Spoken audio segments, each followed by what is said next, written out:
Well, I'm excited to jump into this. Here's what we got planned. We're going to discuss some of the insights and findings that we found with this generation through our research, through our conversations with our community, with Gen Zers themselves to really understand, what are they looking for from their workforce? What are certain themes and things they expect from the organization and the leaders that they work with? How do we start to evolve our workplaces to engage this generation? And then as we reveal some of that data and that insights, we're going to share some recommendations basically from the menu of strategies, which is really in depth. I think it's around 15, 16 pages, all crowdsourced from organizations sharing how they're navigating these things today.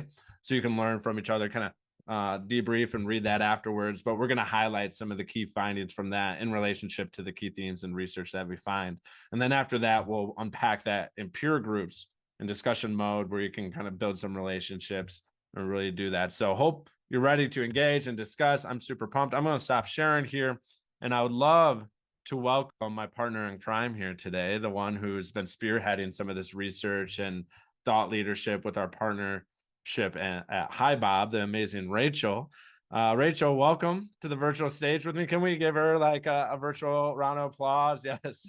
Thank you. Hi Thank you. everyone. I also Um, have Emmy with me dog sitting today for my parents, and she started scratching at the door. So she wanted to come hear about this too. She's Gen Alpha. She's only 4 years old. Okay. Well, welcome.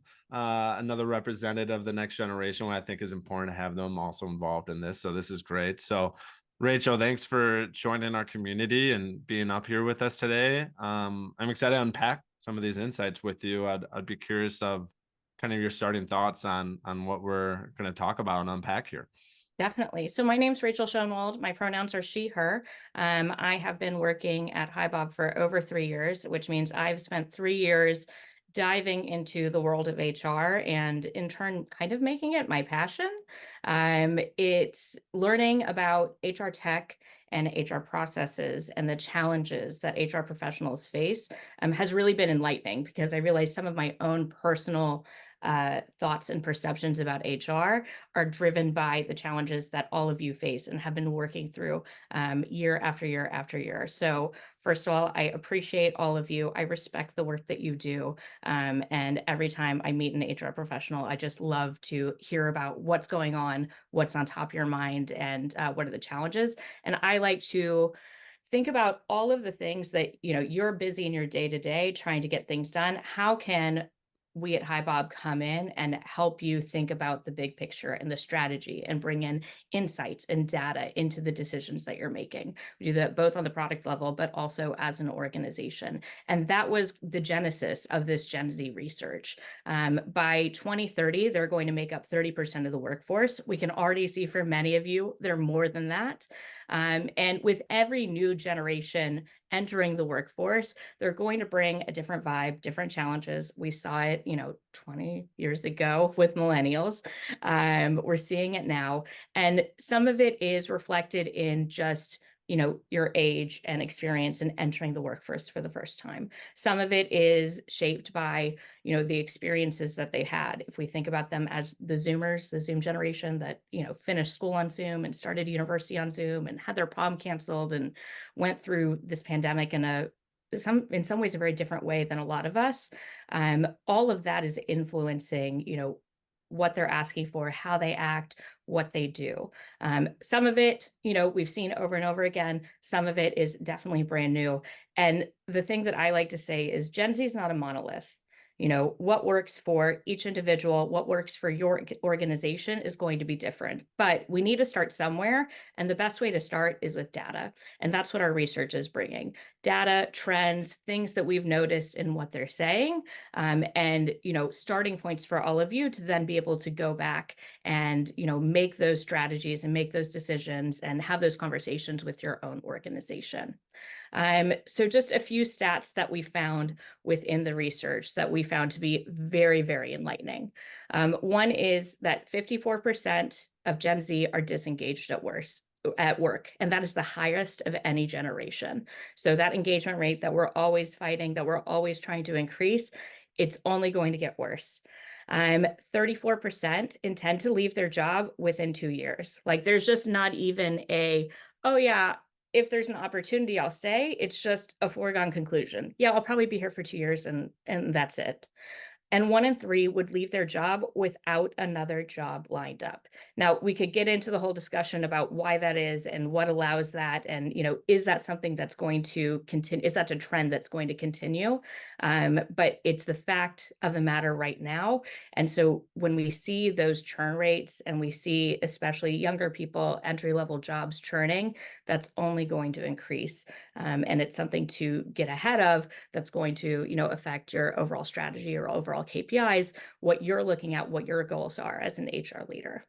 Um, but that's not the only thing that we found in this research. We really dug into, what do you want? What do you like? What are the things that you like and that you dislike about your current company and your current role to help better find out what are the strategies and what are the programs that are most effective?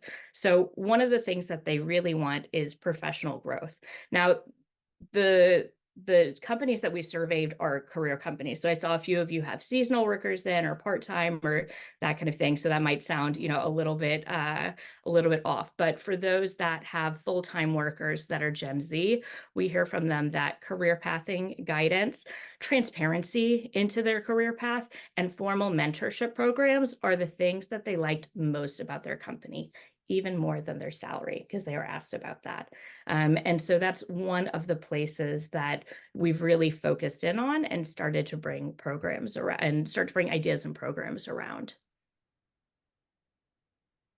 Do we want to So dive into that? yeah, let me unpack that a little bit. So one of the things that we started to kind of surface from our community too is like, okay, how are companies today starting to support professional growth and development as a whole, but also targeted ways that they're doing it with this generation or in preparation in the ways that they're approaching it. So as Rachel kind of started to share, mentorship and coaching related programs has definitely been a huge emphasis. This was something we hit on pretty big in our develop program. And I'm seeing one of our speakers, Bob Norman, on the call here with us today. I definitely encourage you to look back to that recording because he and like others in this report are really thinking about, yeah, how do we start to redesign mentorship programs? How do we start to get Gen Z or our people paired with each other, both from like a hierarchy standpoint, but also cross-functional in different ways to expose them to different parts of the business, to mentor and coach them within their career journeys, shadowing type programs to get them on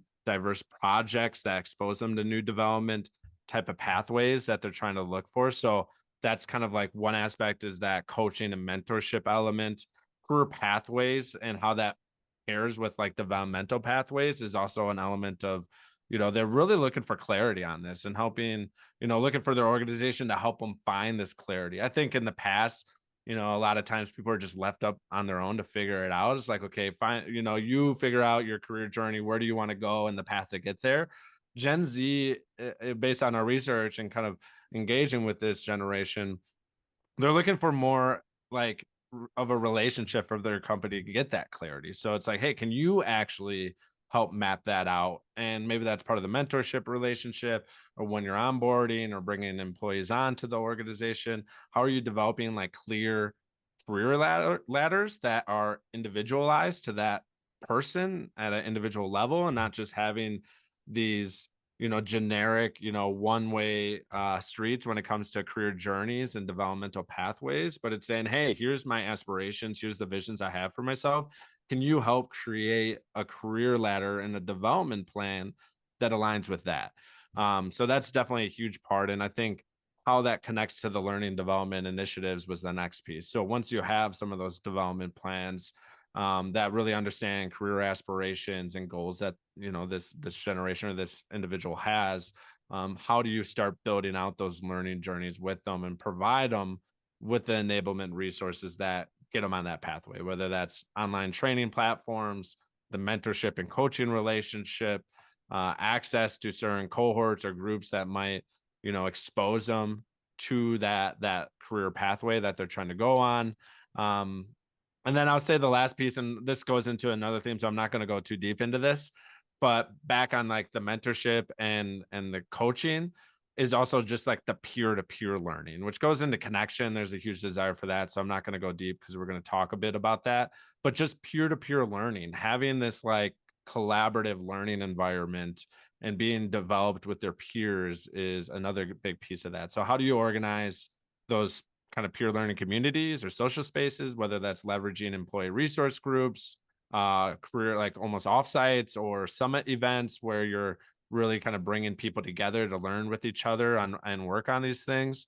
That's another element of professional development and a specific style of development that we found to be really important, and something that companies are saying like, okay, how do we maybe go outside of our L&D department and leverage employee resource groups or community resource groups or whatever name you want to call it, and different community groups to help foster development opportunities that is a little less traditional than the normal like learning L&D type initiatives that you might be doing. So that those are some of the key strategies that we really unpacked on that piece.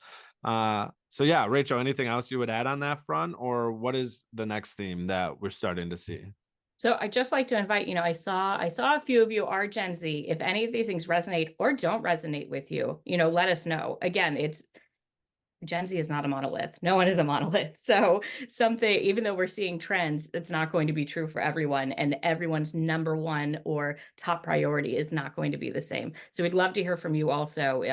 Does this resonate with you personally? Does, if you and your friends talk about work, I I remember talking about work a lot when I was young. I definitely talk about work a lot now that I'm older. Is that what you hear from your friends and from your peers? And also, since I'm making an assumption here that you work also in HR or with people in people operations, do you kind of see that when you're sitting with that hat on, looking out at your peers? So definitely jump in and let us know. Yeah, Um, and feel free as we're going through this, and Reg, I'll toss it back to you in a second. Like, ask a question in the chat if you want us to expand on any things, or even use the raise your hand function. I know we have everyone muted right now. We're gonna open up the floor pretty soon as well, but would love to even call on people if like you are someone in Gen Z or you have like a very specific perspective on something we're sharing that you'd like to expand on. Would love to welcome you up here with Rachel and I. So, all right, Rachel, what else do we have going on? So the next trend that we found of the things that they're looking for is they want companies that align to their values or at least have a positive impact in the world. Now, for-profit companies, that's not always going to be the case. Even in nonprofits, if you've been in that world, you also know that it's a little bit tricky. But Gen Z is motivated to join their company because of the company's impact and mission. I love to talk about this because this is something that I've kind of found in my career also, which is just looking for the good in what I do. I love doing B2B work. I love working with other businesses. I love solving business problems. But, you know, I also like to think, what positive impact can I make in the world by doing this? Now, at HiBob specifically, we as a company value people first. We are a people company, and we want to enable other HR teams and leaders to also be people first and to show how being people first is actually good for business. Like, this is a win-win. There is a way to make this a win-win. And so, if I were interviewing somebody in Gen Z, that's something that I would bring up or that I would talk to them about, or that, I would kind of make that connection for them so they could understand. So finding ways to include that in your company values, to work with your customer and marketing team about, what is our impact? What is our impact in the world? Even if it's not all good all the time, but where are we making a positive impact can make a big difference. The other things that we saw is that they're looking for companies with a culture that promotes collaboration, fairness, and kindness. Gen Zers that work at companies that they believe have that are they're twice as likely to be satisfied with their company and with their work. And when you don't have inclusivity programs or don't have any recognition for minorities or LGBTQIA plus, that leads to dissatisfaction. Saw a number of DEI and B and inclusivity professionals on here, so love having you. It's definitely something that is as important as ever, but is something that's also meaningful to this generation. Yeah. So to kind of build off of some of those things of like one, really having like a evolved purpose at your organization and what type of impact it's making in the world, but then also how you enabling certain cultural values to show up within the employee experience. And one thing I reflected on is, as Rachel shared, like, you know, she, like I, always kind of looked for a deeper purpose or impact in the work we're doing that has some type of greater meaning. And I think about the rise of having like purpose centered companies and cultures, and the whole start with why type evolution that came through with Simon Sinek in the last 10 years. So this isn't completely new, but I think what Gen Z is really doing is taking this whole, hey, let's have a deeper purpose and reasoning and why around this organization and its mission, but also kind of focus it beyond just our own mission, but also kind of the social, initiatives that are happening around the world. So they really are looking for some of those cultures and inclusion strategies. So, we already talked about some of the elements of diversity, equity, inclusion. So, some strategies that companies have really started to do to showcase this is really looking at, different types of inclusion, like recruitment and retention strategies, whether that's, we're trying to attract diverse candidates and start to diversify our pathways into our companies. But then also, how does that look from a career pathway standpoint as well? So not just frontline employees, but middle level leadership all the way to the executive level. How are we creating kind of this diverse footprint and prioritizing diversity of thought within our companies? That's something that's really important. The other from a social impact initiative is yeah, how are we supporting the communities and society that we work in and live in every single day? It's a tough tension that organizations are definitely, I'm sure many of you have tried to, navigate throughout the last 4 years, is like, how do we respond to some of these political and social issues? Do we take a stance? How far do we go on this? To what extreme are we holding space on these topics? And I think one of the biggest ways that I've seen organizations um, say, how they're navigating this and supporting these values is through employee resource groups and community groups, as tended to be the number one strategy that we've uncovered from our community, is saying, look, at an executive level or as an organization, we're not, maybe at a point or feel comfortable taking a strong stance on something, but we are willing to hold space and create conversations around it that our people can engage with, especially if it's something that's affecting them, right? If it's affecting us in our personal lives, it's probably affecting us in our professional lives at work as well. So, how do we start to engage in the conversation, hold space for it, enable employees to also drive some of these initiatives and help them be spearheading some of these efforts, right? So, if they do have a passion for a certain topic, yeah, letting and enabling them to form groups and have workshops and trainings and conversations around some of these difficult situations that, as a company, it might be hard to be like, okay, as an organization, we're going to take a stance on something, but more of like, okay, we're going to be a culture that's inclusive to thought and viewpoints, so we're going to enable our people to kind of have space for this. So yeah, Mercedes, creating space is so necessary due to the generational demand for authenticity. I think, again, it's not a desire for our organizations to take a stance, but just to be in the conversation at a minimum is, I think, the ultimate desire. So that's one piece of a way to look at it. The other part of values on like having a company that cares and is thoughtful definitely is connected to a lot of the mental health values and the well-being values that Gen Z really holds on to. I think at the Transform conference, someone, shared like how this is like coined as the anxious generation, right? Like, and it's a generation that really does struggle or prioritize well-being and mental health in another level that maybe other generations haven't before. So this is really important to them. So the structures and the ways that the organization supports this or impacts this element of their lives is going to be a huge driver of them being engaged or staying with your organization over the long term. So how are you enabling that? And people talked about leveraging wellness rooms and resources and, having certain spaces internally at the organization in the office that people can use to disconnect throughout the day.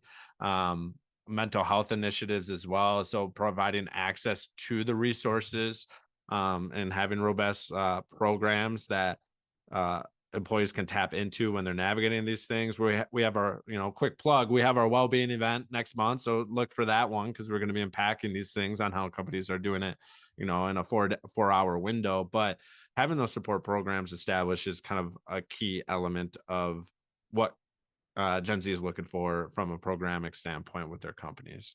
Um, okay, what else do we have here? I wanted to share one more thing. Okay, so the last one is the value of flexibility and autonomy is another cultural value that really came up. So how are we emphasizing kind of some of those flexible work arrangements or schedules, hybrid work setups? Is another strategy. Obviously, is a lot of people figuring out what kind of mix, and just providing autonomy on projects. So how can a huge practice that I know a lot of companies are also trying to evolve away from is like, okay, how can we evolve from just the typical core working hours and become more of like an outcome based company? So it's more about like we don't as much care about what hours you're working to get your job done. It's just more about, are you getting to your outcomes and your objectives, and are we providing you the resources to achieve your roles objectives as well. But at the end of the day, Gen Z is looking for that flexibility and autonomy to figure out and decide the best path to get that done. So how I work, when I work, where I work type deal. Um, they want that freedom and that flexibility from their companies. So those are some of the key things in this theme of aligning values and culture. So you got to think about inclusion, got to think about the ways that your purpose and mission and involvement with the social world around you is connected into the employee experience, mental health and well-being, diversity, equity, inclusion. Those are some of the key themes and strategies that you can start to implement to kind of foster that engagement with that bucket or theme that we're focused on. So, Rachel, anything else to add there, or should we jump into this third theme? Yeah, I think we should keep going. I'm loving all the comments from everyone and the questions. So keep them coming. So the third thing that we found is that they're looking for a connection. And I think that this means a lot of different things to different people. And I think that's true of any age, person, generation. So we did see that 41% of them felt more engaged and motivated at the office as compared to home. And then we saw only 29% said that they felt more engaged and motivated at home versus the office. Now, if you poll a random age group, you might see actually a similar trend. But it is worth thinking about, they're new in the workforce. Again, this whole pandemic, Zoom, being at home, it's true for everyone. But during those like very formative years of the first friends that you make in college, the first friends that you make, after college, if you move to a new city, if you're living at home, it is a crucial time in your life. And we are seeing that some of them do like being at the office. Now, I don't think that that's at the expense of, a mandated return to office or 5 days in the office or, depending on the flexibility of the job if you need to be there. But it was a very, very high trend that we saw that we wanted to point out. Um, Yeah. Yep. Go. Keep going. Sorry.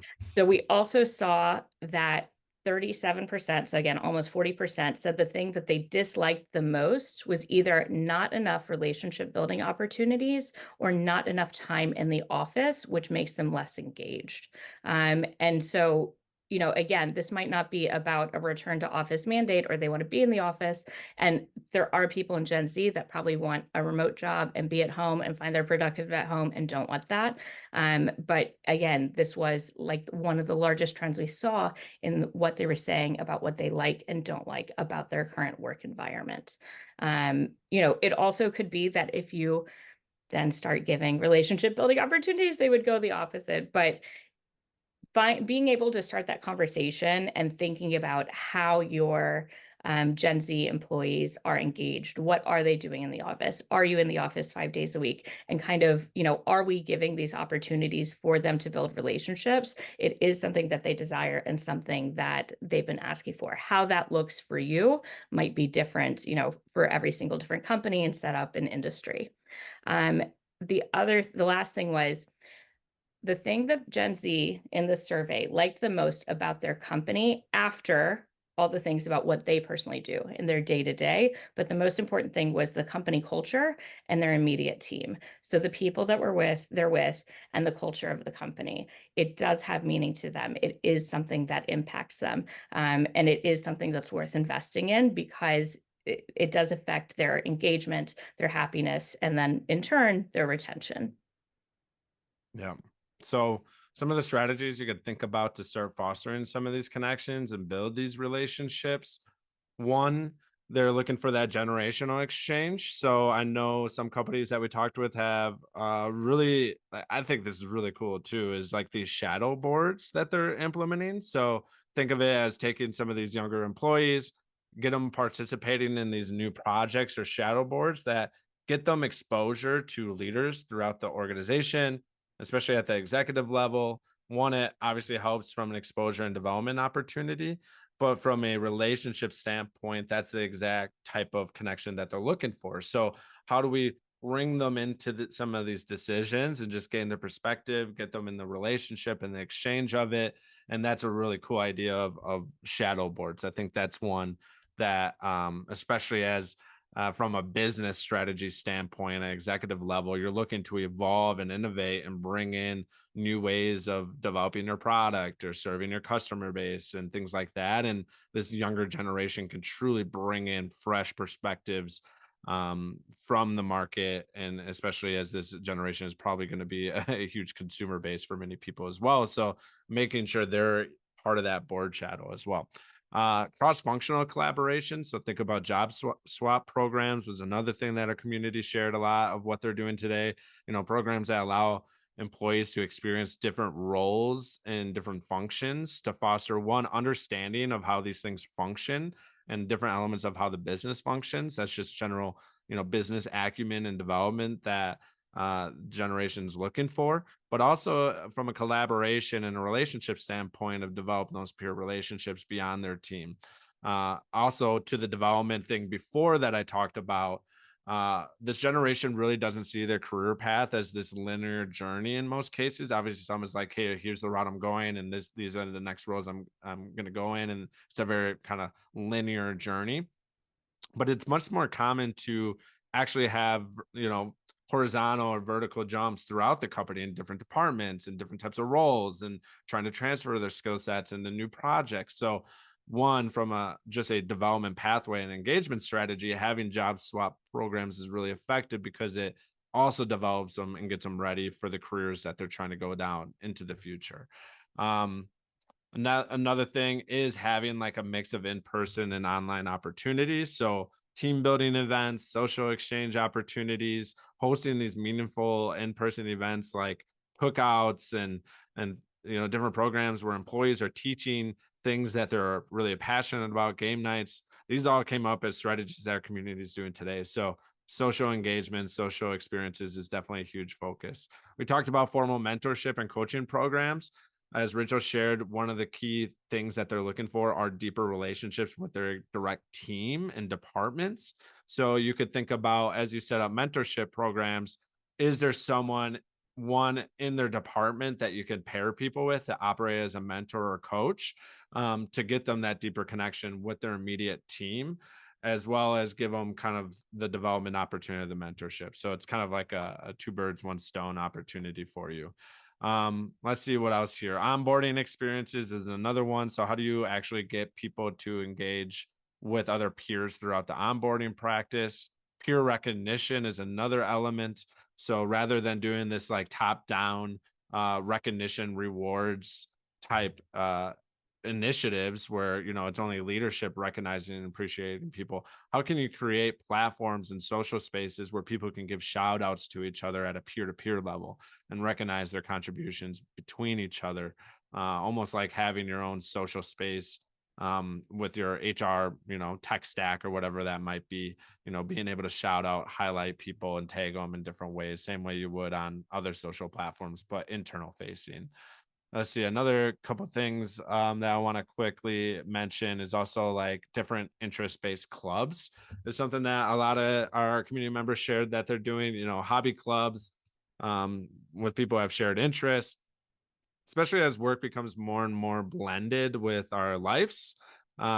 this is an easy way to also build that relationship between our people internally. So how do we get them to connect over things that they're passionate with outside of their jobs and get them that deeper connection with their peers? So there's a lot more in that report. So I'm not going to go through everything, but we'll share that information with you afterwards. But just to kind of recap, I really encourage you to think about those three themes. And we're actually going to go into breakouts pretty soon here. And Rachel asked if you have anything to add here, but think about those three themes, professional development, cultural values and cultural impact, and then connection and peer relationships. So, Rachel, anything to add before we start to kick off our breakout rooms for the rest of the hour?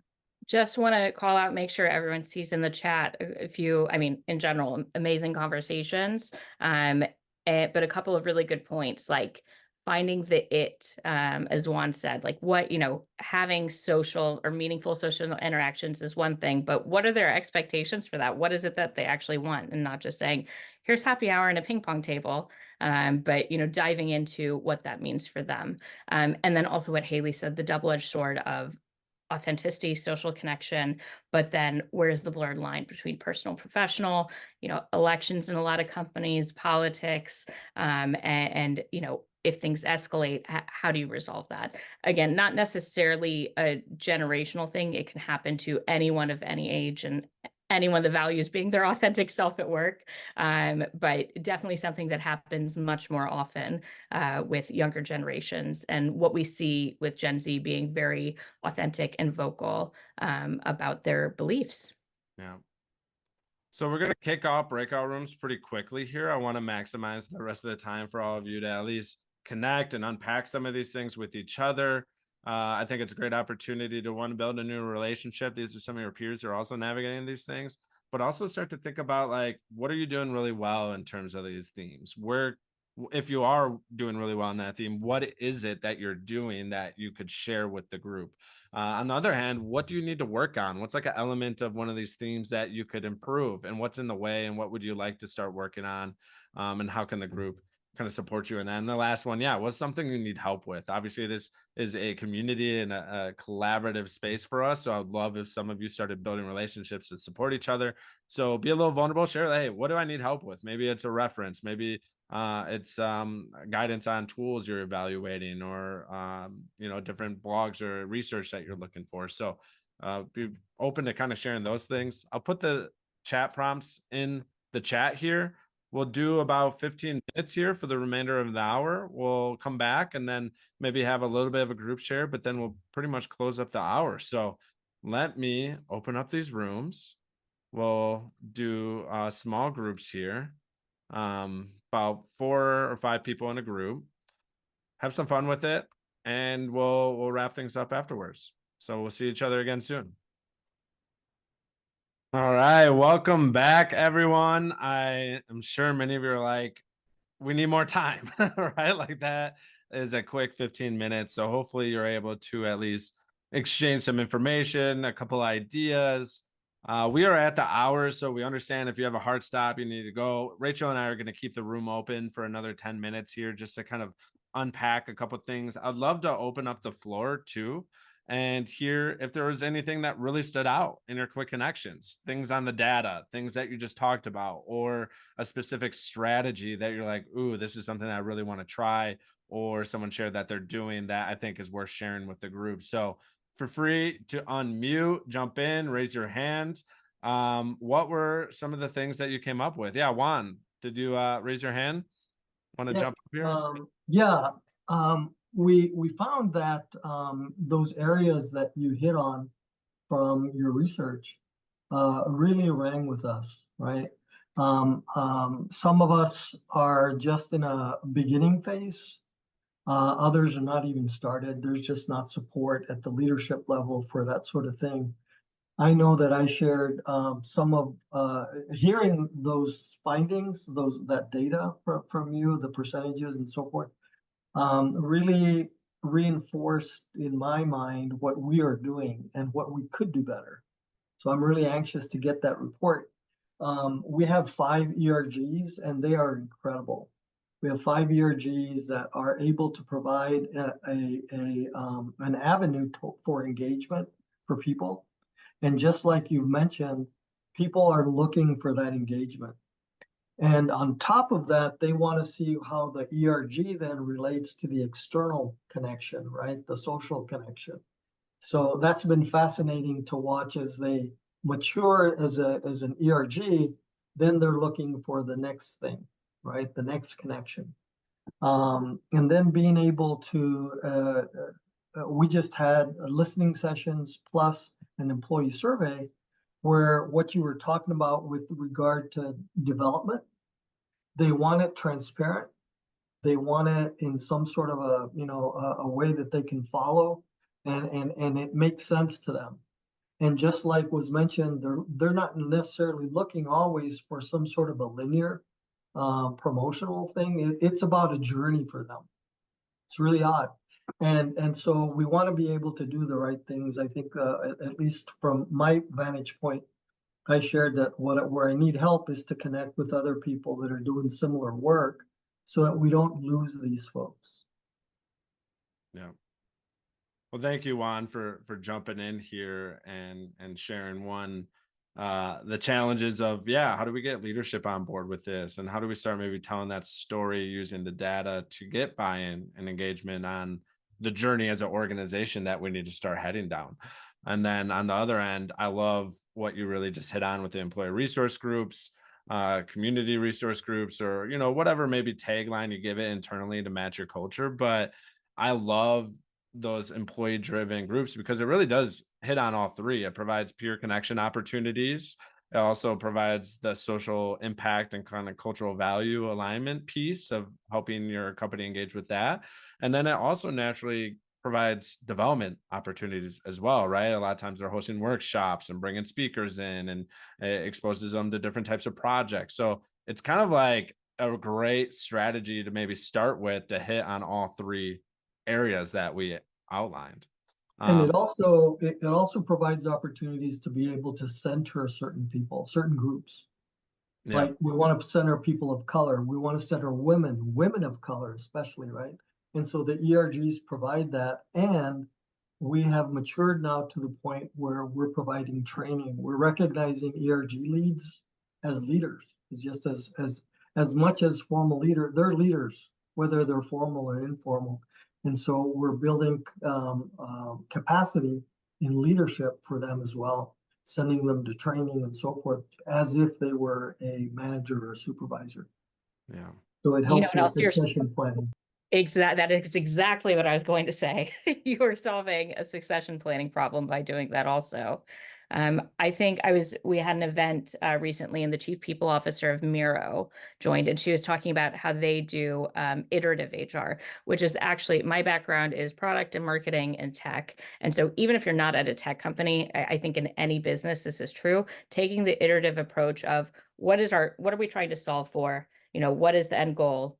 What is the minimum viable product? So what is the starting point and the smallest thing that we can do with the least amount of investment in order to see if this is the path that we want to go down? So if you don't have ERGs, if you do want to, make some kind of employee-centered or employee-focused leadership program, finding the one that you want to start with and testing that, and then you build out from there, because then you're not spending 6 months and way too much budget in something that's just going to fall on its face.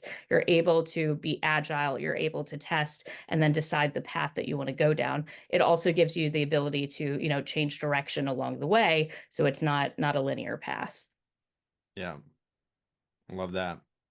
All right, we got time for like maybe one more. Who else out there had any key takeaways, things they would love to share with the greater group?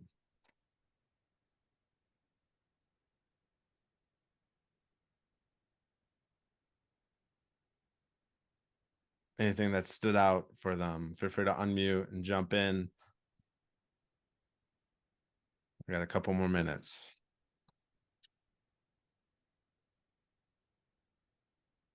One thing that I heard in one of the breakout groups, I'm not sure if they're still on this call, but was about how do we engage introverts or people that, yeah, I thought that was you.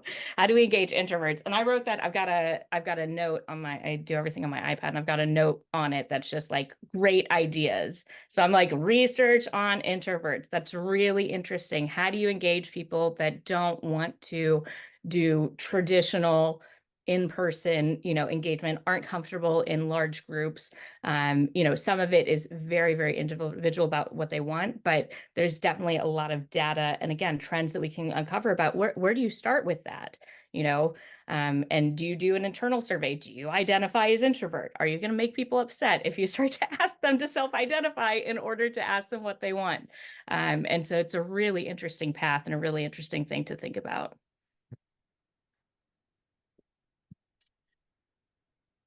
So I guess what I'll close with this as we kind of wrap up our session. One, we got the recording, we have the follow-up resources we're going to share after this with the more detailed report and insight that everyone will receive. We also have this approved for Sherman HRCI because I saw that in the chat as well. We'll share those codes in the follow-up email as well if you want to take advantage of those.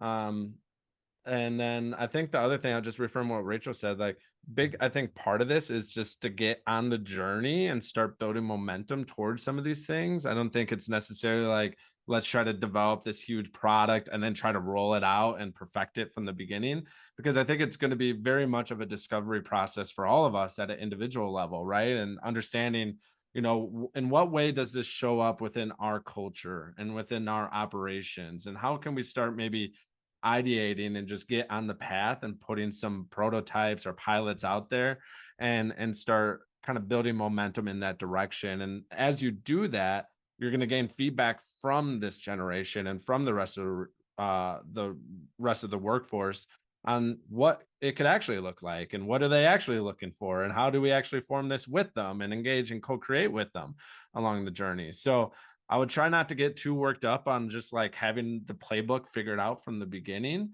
because I think not doing anything is actually creating a lot of disengagement with your people. So I think if you just get on the path, start taking small tests and pilots out there, you're going to see, I think, some incredible results and appreciation from your people of like, okay, I'm working for a company that's trying, they're doing these things, and they're taking it as a priority, and that alone is a factor towards engagement. So really appreciate all of you coming out today. Continue the journey with us. We'll also invite you to our network space. So if you really enjoy these peer-to-peer elements and having people to be on the journey with on the HR side of things, check out our peer network. Definitely join it, continue the journey with them, and would love to continue seeing you in the future. So have a great rest of your afternoons, and good luck out there. We're here for you, and we hope to see you again soon.